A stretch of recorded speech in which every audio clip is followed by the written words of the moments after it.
श्री शिवाय नमस्तुभ्यम दोस्तों। 4 मई 2022 को विनायक चतुर्थी व्रत है, मतलब गणेश जी का व्रत है, विनायक का व्रत है। दोस्तों इस व्रत को अपने घर की सुख शांति के लिए, अपने बच्चों के उज्जवल भविष्य के लिए किया जाता है।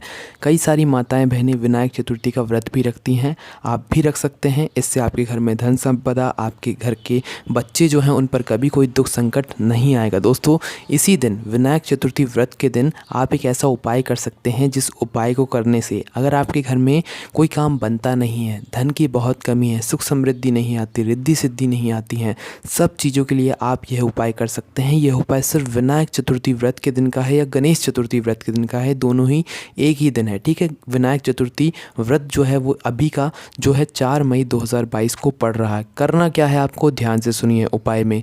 दोस्तों आपको 9 शमी पत्र लाना है। ठीक है, 9 शमी पत्र लाने के बाद एक घी का दीपक तैयार करना है। कैसा तैयार करना है, आप चाहें तो नया मिट्टी का दीपक भी ले सकते हैं, चाहे तो आटे का दीपक भी बना सकते हैं, कोई सा भी बना लो, उसमें गोल बाती रख दो और घी डाल दो। ठीक है, अपने घर से बस घी का दीपक तैयार करके ले जाना है, जलाकर नहीं ले जाना है। ठीक है, तो अपने घर से 9 शमी पत्र और एक घी का दीपक तैयार करके ले जाओ शिव जी के मंदिर में, शिवलिंग के सामने। ठीक है, तो पहुंच जाओ आप लोग 9 शमी पत्र और एक घी का दीपक लेकर। सबसे पहले जब आप लोग शिवलिंग के सामने पहुँचें तो 5 शमी पत्र निकाल लो। 5 शमी पत्र अलग निकालने के बाद अब आपको करना क्या है, शिवलिंग के ऊपर एक गणेश जी का स्थान होता है जो कि जलाधारी के ऊपर होता है, राइट हैंड साइड सीधे भाग की तरफ, जलाधारी के सीधे भाग की तरफ जो है गणेश जी का स्थान होता है। ठीक है, और आप चाहें तो नेट पे भी सर्च करके देख सकते हैं। तो उस सीधे हाथ पर आपको, जलाधारी के सीधे हाथ पर जहाँ पर शिवलिंग के ऊपर गणेश जी का स्थान होता है, उस स्थान पर 5 शमी पत्र समर्पित करना है। ठीक है, 5 शमी पत्र समर्पित करने के बाद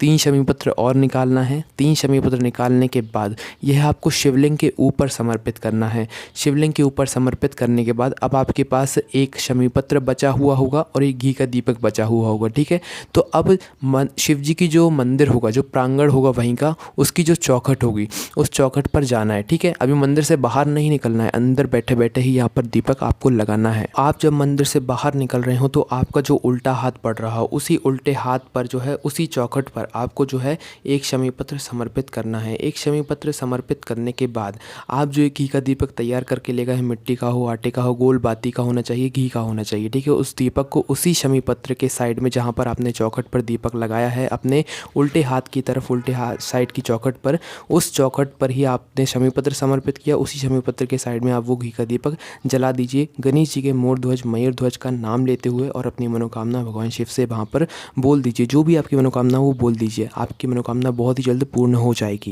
इस उपाय को आप विनायक चतुर्थी के दिन सुबह से लेकर शाम तक किसी भी समय कर सकते हैं, इसमें कोई भी दिक्कत नहीं है। ज़्यादा जानकारी के लिए आप लोग हमारी वेबसाइट भोलेनाथभक्ति.com पर जाकर इस जानकारी को पढ़ सकते हैं। तो करके ज़रूर देखिएगा इस उपाय को। कोई भी समस्या आती है कमेंट करके पूछ सकते हैं। ओम नमः शिवाय, जय भोले बाबा, श्री शिवाय नमस्तुभ्यम।